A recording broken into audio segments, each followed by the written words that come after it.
Right. అంటే లోపల బయటికి గట్టిగా అనకపోయినా కూడా ఒక అంటే చంద్రబాబు ముందుగా అమరావతిని చేస్తాం రాజధాని అన్నారు. తర్వాత జగన్‌కి కావాలని పగతోనే 3 రాజధానులని పేరు పెట్టారు. అమరావతిని అస్సలు డెవలప్ చేయరు అన్నారు. ఇప్పుడు మళ్ళీ జగన్ మీద కోపంతోనే అమరావతిని డెవలప్ చేసి చూపిస్తే అదొక చెంపపెట్టు లాంటిదని అంటున్నారు. ఎక్కడి నుంచి చేస్తారు? 67,000 కోట్లు బడ్జెట్ తీశారు నిన్న నారాయణ గారి స్పీచ్ విను. వరల్డ్ బ్యాంక్ వాడు మొదట ఈడ్స్ కొట్టాడు, అది కుదరదు ఇస్ నాట్ ఎ ఫేజబుల్ ప్రాజెక్ట్ అని ఇసిరేసాడు 14 నుంచి 19లో. మొత్తానికి ఇప్పుడు నిర్మలా సీతారామన్ గారు బీజేపీ ప్రెజర్ నుంచి 15,000 కోట్లు ఏషియన్ మార్కెంటైల్ బ్యాంక్తో వరల్డ్ బ్యాంక్ ఇస్తామని చెప్పారు. 348 కోట్లు ఇస్తున్నారు. ఏది 3 నెలలకి 4 నెలలకి. వాళ్ళు ఇన్స్పెక్షన్స్ చేసి ప్రాపర్గా ఉంటేనే కానీ వాళ్ళు నెక్స్ట్ స్టేజ్కి వెళ్ళరు, మిగిలిన డబ్బులు ఎవరు. అలా ఈ 5 ఏళ్ళలో 348 కోట్లు అంటే నాకు తెలిసి అది 25 ఏళ్ళ ప్రాజెక్ట్. పాయింట్ 1. రెండోది, దీనికి వీళ్ళు తెలివితేటలుగా ఏంటి, ఐఐటి వాళ్ళు వచ్చి నీళ్ళు మునిగిపోతే ఇవన్నీ చెప్పే దగ్గర కృష్ణలంక దగ్గర రీటైనింగ్ వాళ్ళు కడితే ప్రజల ప్రాణాలు కాపాడుతారు. ఇప్పుడు వీళ్ళు కూడా 12 కిలోమీటర్లు గోడ కట్టేస్తాం, దానికి బడ్జెట్ అలొకేషన్స్ ఇస్తున్నారు.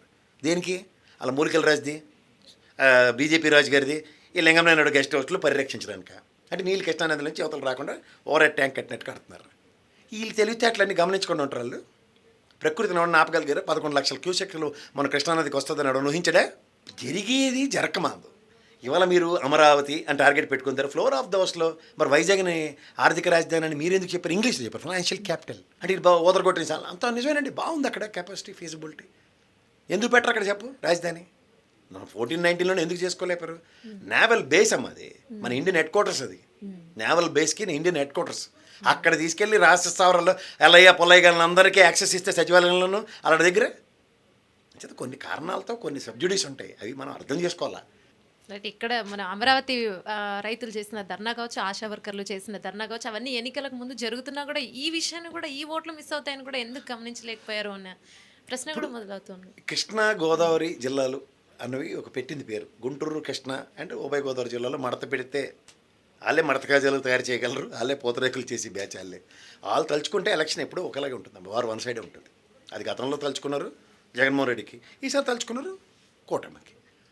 వాళ్ళతో ఏంటంటే ఇప్పుడు మీకు జగన్మోహన్ రెడ్డికి కూడా గుంటూరు, కృష్ణా జిల్లాలో ఓట్లు వేసింది మీకు ఒకే రీజన్ చెప్తా. ఆయన ఇల్లు ఇక్కడే కట్టుకున్నాడు అమరావతి అంటే. మీకు రియల్ ఎస్టేట్ 100 రకాలుగా ఎన్హాన్స్ అయింది రాజశేఖర రెడ్డి గారి టైంలోనే, గమనించారు మీరు? సో ఆబ్వియస్లీ అదే రియల్ ఎస్టేట్ వీళ్ళు చెలరైపోయారు. అప్పుడే కదా ఈ అమరావతి వాళ్ళు తక్కువ ఎన్ని క్యాంపులు వెళ్ళి వచ్చారు, విదేశీ ప్రయాణాలు అన్నీ మర్చిపోయావు తెలే. సో ఇప్పుడు ఏమనుకున్నారు, 2 కోట్ల దల్లా 10 కోట్లు అయిపోద్ది, 50 కోట్లు అయిపోద్ది అని. ఆ కృష్ణా జిల్లాలో ఎలా ఉంటారు, మా చుట్టపోలు చాలామంది ఉన్నారు. ఈ వెనకాల బ్రహ్మాండం ఇల్లు ఉంటుంది, జేబులో బీడీ కట్ట 100 రూపాయలు కూడా జేబులో ఉండదు, కానీ చెప్పింది అన్ని కోట్లలో కబుర్లే. రైట్. ప్రశాంత్ కిషోర్ గారి గురించి చెప్తూనే ఉన్నారు కదా, ఇదే ప్రశాంత్ కిషోర్ గారు ఐపాక్ అని చెప్పి వైసీపీకి కూడా పని చేసినప్పుడు ఎందుకు ఇది వర్కౌట్ అవ్వలేదని చెప్పుకోవచ్చు? అది ఎప్పటికీ వర్కౌట్ అవుతుంది. నేను దాన్ని ప్రశాంత్ కిషోర్ గారు జగన్మోహన్ రెడ్డికి పని చేసినప్పుడు కూడా నేను తిట్టుకొని అది పద్ధతి కాదమ్మా. అది తప్పుడు ప్రచారాలతోనూ తప్పుడు విషయాలతోనూ అనవసరమైన పోర్ట్రేషన్తో సక్సెస్ ఎప్పటికీ రాదు. ఇప్పుడు తర్వాత రాజశేఖర రెడ్డి గారికి జగన్మోహన్ రెడ్డికి కంపారిజన్ ఉందో లేదు, ఎవరైనా కంపేర్ చేయలేరు. ఆయన మహానుభావుడు దేవుడు అంటారు రాజశేఖర రెడ్డి గారు, జగన్మోహన్ రెడ్డి ఆ విధంగా చూడలేరు, అంత చూడలేరు. ఆయన కూడా చెప్తుంటే నేను ఆ స్థాయికి వెళ్ళాలి. సేమ్ ప్రశాంత్ కిషోర్ గారికి 2014లో ఒక వ్యాక్యూమ్, ఒక సిచ్యువేషన్, ఒక డిమాండ్ చేసింది. అక్కడ 14లో జరిగినన్ని దరిద్రాలు ప్రపంచంలో అక్కడ జరిగి ఎలా అంటే, నీకు రామ్దేవ్ బాబా తెలుసు కదా, అన్నాచార్య తెలుసు కదా, కిరణ్ బేడి తెలుసు కదా, ఇప్పుడు మన కేజ్రీవాల్ తెలుసు కదా, ఈ నలుగురు కాంగ్రెస్ని ఎంత నాశనం చేయాలో బీజేపీ పోర్ట్రేట్ చేసిన టీం అది. ఈ అన్నాచార్య లోక్పాల్ బిల్ అనేది ఏమైనా తెలిసి ఇప్పుడు ఏమైనా ఎక్కడ ఉందో తెలుసా నీకు? అది లోక్పాల్ బిల్ అని ప్రాణాలు తినేసాడు జనాలకి. అక్కడ ఆవిర్భించిన ఈ 3 పుష్పాలు. ఈ కేజ్రీవాల్ ముక్కుతుమ్ములతో మొత్తాన్ని ముఖ్యమంత్రి, ఆవిడ గవర్నర్ అయిపోయింది. మొత్తం పాండిచేరిలో ఒకప్పుడు కంచుకోట కాంగ్రెస్కి ఎత్తి కొద్ది అవతల ఇసిరేసింది. మిషన్ ఇంపాసిబుల్ కాదు, ఇది మిషన్ పాసిబుల్ ఫర్ బీజేపీకి. అదంతా ఈ ప్రశాంత్ కిషోర్ గారు తెచ్చిన దరిద్రాలు ఇవన్నీ.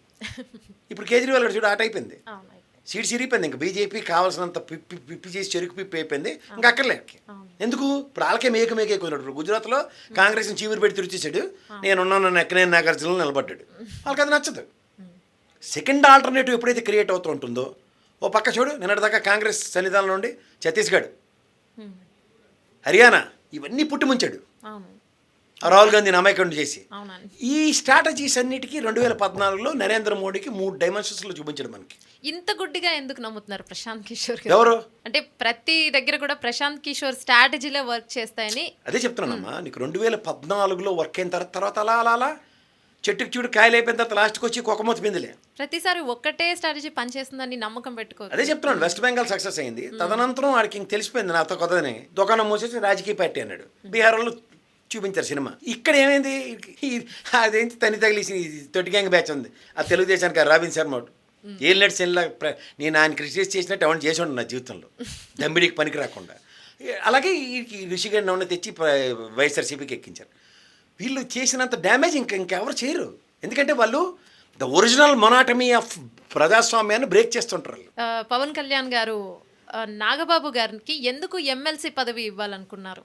ఎందుకు ఇవ్వాలంటే వాళ్ళు తలుచుకున్నారు. ఇప్పుడు ప్రాంతీయ పార్టీలో నాకు ఒకటే ఉంటుందమ్మా. ఇప్పుడు ఉదాహరణకి కరుణానిధి గారు ఉన్నారు, అంటారు కుటుంబం తెచ్చుకున్నట్టు ఫ్యామిలీ. అలాగే ఇప్పుడు రామారావు గారు ఉన్నారు, ఆయన ఒక్కడే మహానుభావుడు, ఇలా గీత గీసాడు నా కుటుంబం సంబంధం లేదని పక్కెళ్ళకమని చెప్పాడు. హరికృష్ణ గారికి కూడా ఇచ్చి 6 నెలల తర్వాత ఎమ్మెల్సీ ఇవ్వలేదు, రెన్యూలో చేయలేదు, అంతే. ఈ doesn't want his family in politics. But Chandrababu Naidu గారు, ఆయన కూడా లోకేష్ అనే వ్యక్తి ఆవిర్భవించి పెద్ద అయ్యేవాడి దాకా అసలు రాజకీయం గురించి ఆయన ఎప్పుడు ఫ్యామిలీ పరంగా మాట్లాడలే. ఇంకోళ్ళెవరు కూడా పార్టీలో లేరు, మీరు అది గమనించగలగాలి. కానీ పవన్ కళ్యాణ్ గారికి కూడా అదేం అతీతం కాదు. ఉదాహరణకి ప్రజారాజ్యం పెట్టినప్పుడు కూడా అన్నదమ్ములు అందరూ పనిచేశారు, okay, well and good. But దీనికన్నా ముందు నేను ఒక వీడియో ఇస్తాను, ప్లే చేయి.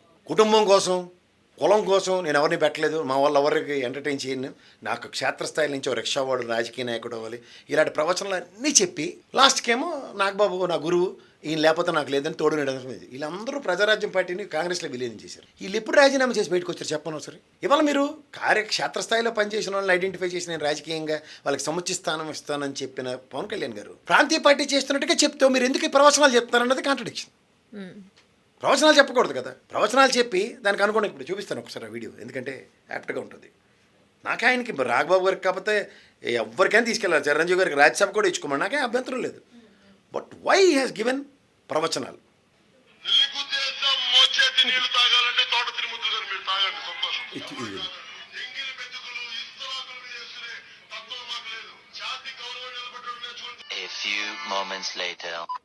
జనసేన తెలుగుదేశం కలిసి వెళ్తాయి వచ్చే ఎన్నికల్లో.